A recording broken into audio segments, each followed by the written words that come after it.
Good day, Orteans. Your lecturer for today is Professor Ron Joshua Manimtim, #1 in Calabarzon in the December 2018 Criminologists Licensure examination. Don't forget to subscribe and press the bell button to receive the latest updates. Take it away, Ron. Let's continue. The trait that brings out the best in officers and others. It can move the police officers through hard times and generate the initiative, drive, and excitement needed to overcome adversity. Hmm. A trait that brings out the best in the officers and others. It can move police officers and through hard times and generate the initiative, drive, and excitement and needed to overcome adversity. Ano nga yun sa kanina? Yung kaya mo magpatuloy kahit sobrang hirap na ng mga gawain. Yan ang clue. Timer. Di ba? Go, sagot. Timeran ko ulit. D. D.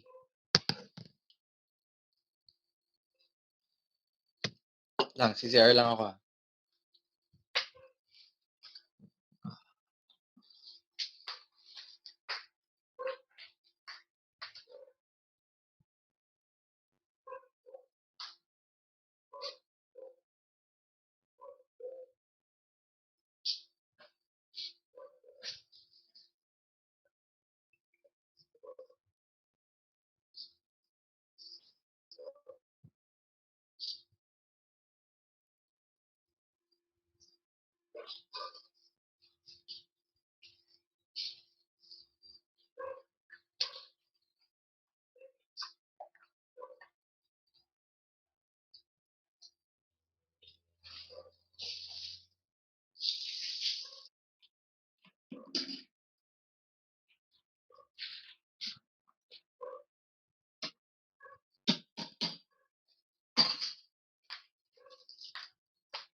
I'm back. Ano yung sagot? Letter? Letter D. Puro D. Puro D, yes. Perseverance.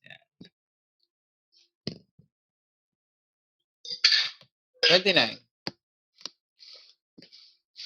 Theory which states that police officers who know the wrongdoing of another police will not take action against them or provide information against them or to the investigators. Anong tawag sa theory na to? Blue shield, blue code, blue wall of silence. All of the above. So, ito, for sure, rampante to. Kasi, syempre, ayaw mo ikanta ang kaibigan mo. Ayaw mo sabihin na may mali siyang ginagawa. Anong tawag dito sa theory na to? Blue shield, blue code, blue wall of silence, or all. Pare-pareho ba tong terms na to? Go.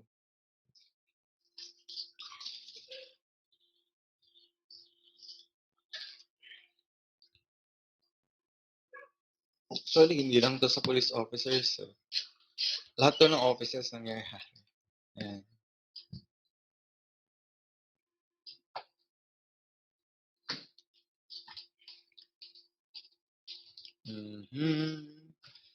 Okay, gano'n lang muna. C, C, D, C, D, C. D. Actually, ang sagot dito ay letters. Blue wall of silence. Alam nyo bakit blue?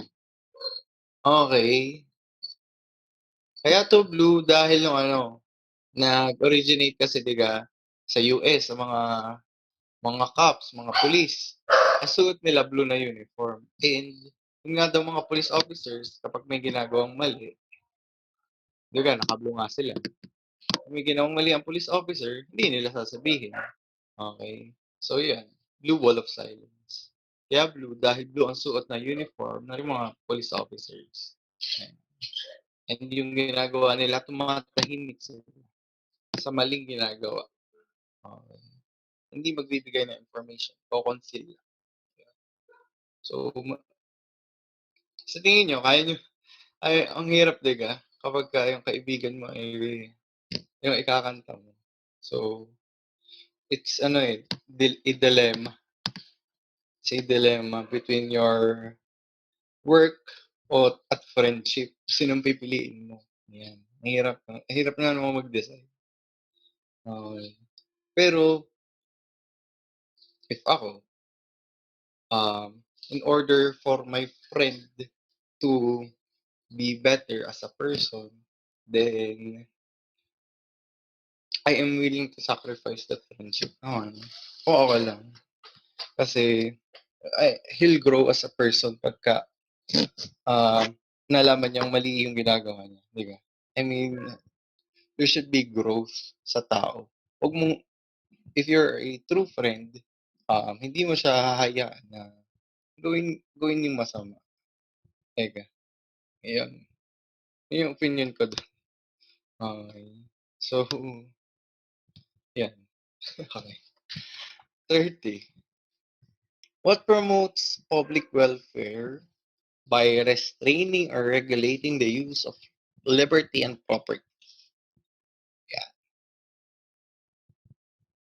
Is it police power, power of eminent domain, power of taxation, law enforcement power? Go. So, ito yung mga powers ng state. Yan. Parte ito ng mga powers ng state. Okay. Ano kaya ito? Go. You may answer now.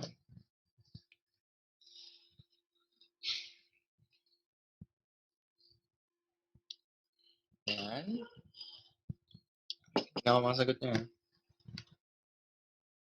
In 50. B, B, B, B, B, B.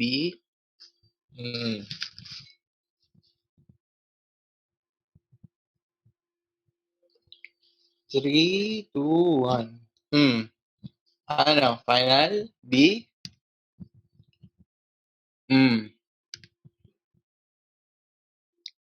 The answer here is, police power. Ayan. Okay. Di ka parte ng police power. Una, di ka to punish crimes and to create laws to punish crimes. And isa din sa pwede nilang gawin ay to make laws which regulate this, liberty and property. Yan, guys, sa Maynila or sa mga ordinances natin. Halimbawa, yung mga motel, sobrang dami daw nagiging prostitute. So, ang gagawin ng mayor, gagawa ng ordinance para ma-regulate yung tawag doon, yung pagkakaroon daw ng prostitute. So, di ka nare-restrain doon. Halimbawa, yung property, yung business, at saka yung liberty. Makokontrol din yung kanilang freedom din eh. Pero, it is a valid exercise. It should be a valid exercise of the police power. Ayun. Undergo pa rin yun ng due process. Okay. And it must not be subject to abuse. Yan. Police power din to. Pag nire-regulate ang liberty and property. Di ka merong provision sa Constitution yung no property shall be deprived of life, liberty, and property. Yun yung general rule.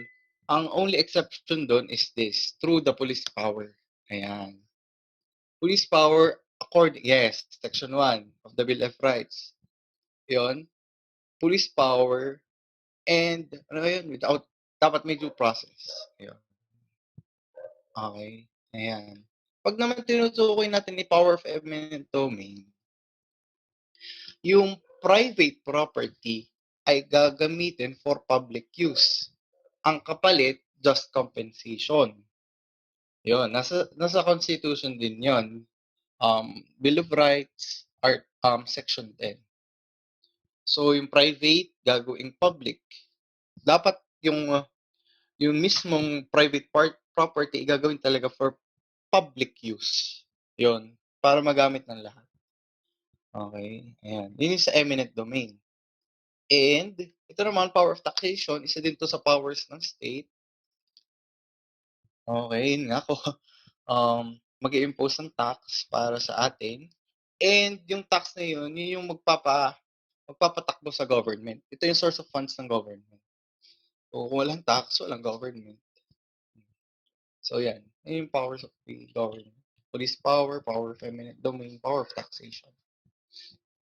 And yun dito, ayan, police power dito. Ayan. Police power itong sa number 30.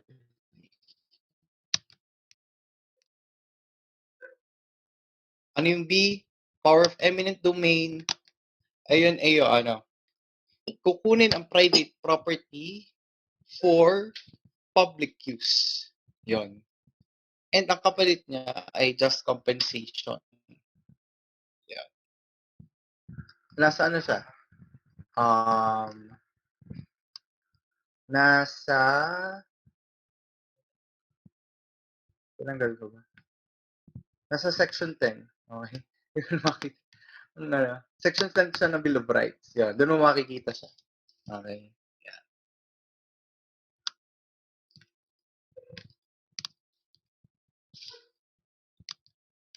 Okay. 31. Despite of poverty, Johan Cardo still take legitimate means to achieve goals, despite of internal and external difficulties. What PNP ethical standard best describe the act of police officer? Yan. Ano kaya to? Perseverance, humility, orderliness, integrity. Go.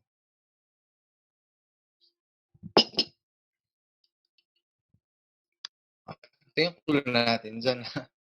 Wait lang, timer.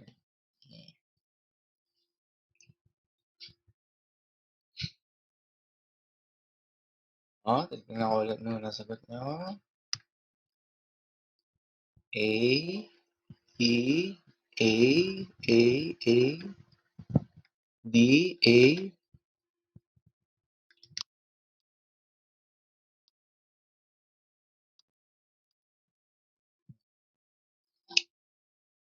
Okay. 3, 2, 1, go. Ang sagot ay na-achieve din daw ang goals kahit hirap na. This is perseverance. Yeah. Letter A. Pag naman humility, di ka nga, ito yung pagpapakababa. Okay, hindi ka mayabang. Low radar. Okay. Orderliness. Meron kang sinusunod na pattern or sequence. Hindi siya magulo. Yun. Alam mo yung mga dapat mong gawin. Meron kang plano. And pag integrity, ayun nga, hindi ka corrupt, hindi ka dishonest, and hindi ka nagva-violate ng mga laws regarding public officials. Yan. As defined dun sa kanilang ethical code of ethics and ethical standards. Yan.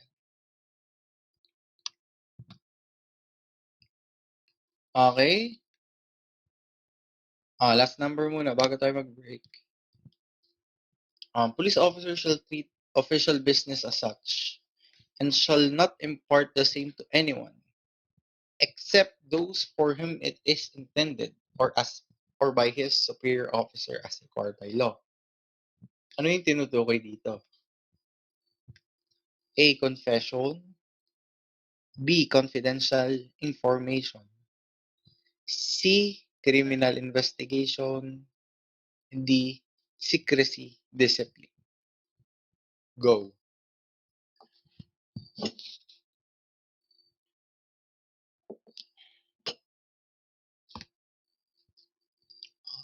B, B, B, D. Wait lang, timer ko.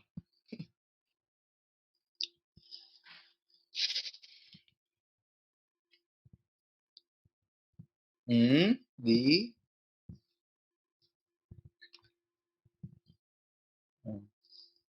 Nagsasalmin lang ako. Okay. Hindi ko control. D. Okay, 10 seconds. I'm still waiting for the answers. Ang iba, go. Pindot, pindot. Hmm. Yan. Go. So, ang sagot dito is secrecy discipline. Yan. Nasa ano din to nila, nasa Code of Conduct and Ethical Standards ng Police. Na kapag ka binigyan ka ng information, ayun, control mo sarili mo, huwag mo sasabihin sa iba. Huwag mo sasabihin yung information na entrusted sa iyo. Kasi it's for the sake of the agency, for the sake of the police force. Ayun. If you want to learn more from him, take our Road to 1 Million challenge.